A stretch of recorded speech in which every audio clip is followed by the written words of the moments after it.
Spoilers are ruining wrestling. Spoilers actually make wrestling more digestible and increase my entertainment for it. I don't really care about spoilers. These are the three things wrestling fans usually say when asked about spoilers, and if you're interested in my take, I don't really care. Spoilers, no spoilers. I just find my wrestling entertaining, and I really think if you want to avoid them, you probably can. For years though, while I'm sure it did irk WWE just a little bit that all the results were being plastered over the internet, really, what were they going to do about it? You can't crack down on this stuff. You're going to go around to every fan in the venue and take their phone and just smash it on the floor, put that on the ticket? If you enter this event, you are liable to having your electronic devices just like thrown into a blender and crushed? I don't think you're going to get away with that. Who let WWE do this? No one. I made it up. And the weird part there is people would still go. They still go because people are crazy. Anyway, that all seems to have changed, and apparently WWE is about to try and stop spoilers. Why? This don't work beard coming in. Here's why.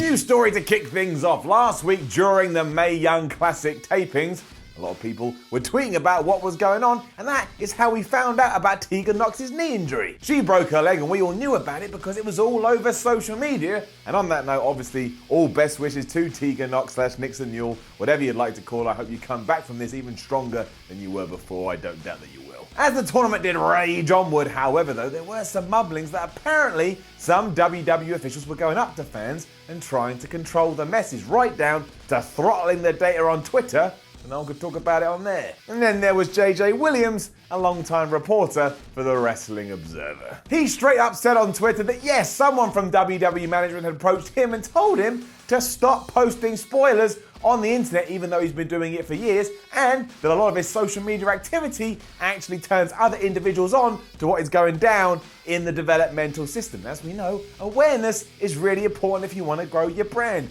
And you love brand WWE. You're always saying brand this, brand that. Branded. This continued to evolve, and when JJ asked, is this some kind of new rule you brought in?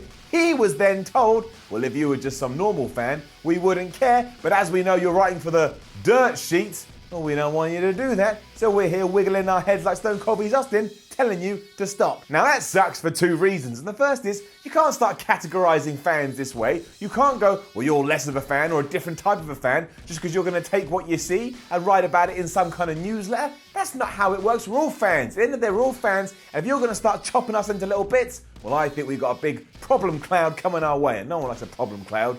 Problems, and it's a cloud. Secondly, doesn't seem all that reasonable. I get that it's WWE's product and they should be able to do whatever they want with it, even if it's trying to filter the information and deciding what goes where, but you can't just go up to fans who have spent $50 and go, no, we don't want you to do that. That rubs me the wrong way. Social media and phones are just the world we live in today, and even if you think it's the worst thing to happen in history, well, you better start accepting it, because they ain't going nowhere. This also forgets how powerful a tool it can be. If JJ had posted some kind of GIF from the Mae Young tournament and everybody had retweeted it and the internet wrestling community was going, oh my gosh, this is the greatest thing ever, and because of that had then signed up to the WWE network, I tell you this, nobody from the company would be moaning about it. And the fact of the matter is, you can't have it both ways. So let me just go on a little bit of a tangent here, but you'll understand my point. A few months ago, I went to a Chris Rock show in London. He was playing the O2 Arena, and his big thing was, you can come to my event, but you can't bring your phones in. And in fact, one of the rules I'm putting in place is, you've got to put it in a zip case, and you can get that zip case unlocked once I'm done with my stand-up comedy. Now personally, I would never have gotten my phone out during this kind of thing anyway, but at least we all knew the rules. Chris Rock had made a decision, and whether you liked it or not, you just knew this is something you were going to have to accept. And you sat down, and I imagine you enjoyed yourself with the prior knowledge,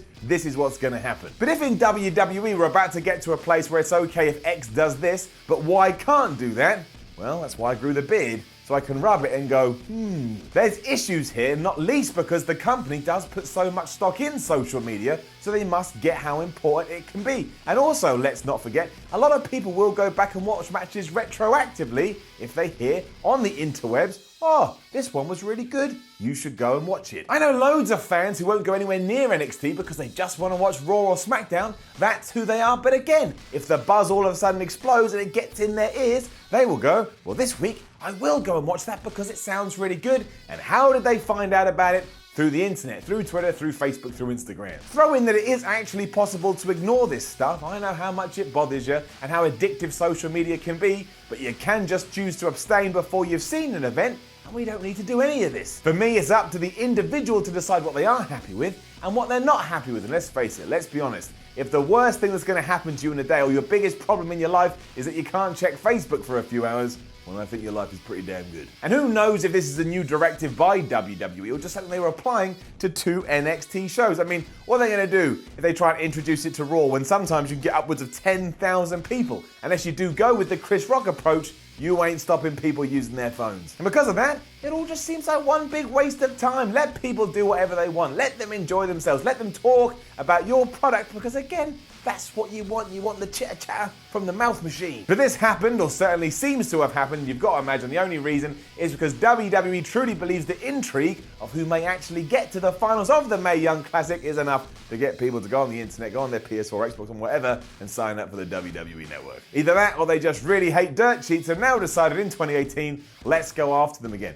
I really don't get that. I really don't understand it. The dirt sheets, which is a stupid term anyway, which I don't think we should use, they're really fun. And I think we can all agree when your interest or your intrigue in wrestling does wane a little bit, it's the dirt sheets or these publications that kind of, perk you up again because they always have some kind of fascinating debate about what's going on in the world of wrestling. The community around wrestling is almost as entertaining as the sport itself, so we shouldn't be trying to kill it, we shouldn't be trying to drown it, we should be trying to evolve it and make it stronger and become this thing that we're all a part of.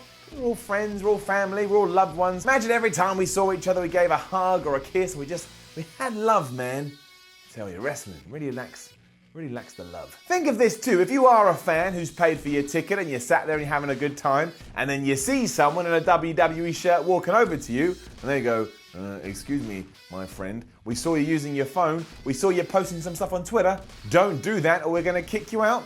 How are you going to feel? Is it going to endear yourself to the company? Or maybe, is it actually going to affect your enjoyment of the entire show? And you walk away going, I never want to do that again. Just saying, give it a little thought in the old head there, see which side you get on. Maybe I'm wrong, maybe I don't know what I'm talking about it. Or maybe trying to stop internet spoilers is just a giant waste of time. And if this is the case and you're just going after the Wrestling Observer because you didn't like an article they wrote or something, here's the thing, here's a piece of advice, here's something you can do. Just don't read it. Just pretend like they don't exist and do you. And I'm going to say that one more time, WWE, because I think you forget it every now and then.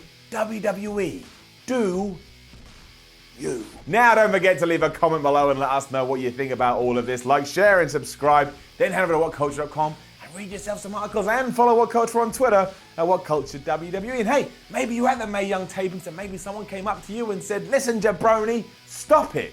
Comments. Let me know. My name is Simon from WhatCulture. This was the Y Series. Thank you for stopping by. Thank you for tuning in. And if you want to go and tell everybody about this and spoil it for them, do it. I don't care. I just appreciate you all from the bottom of my soul.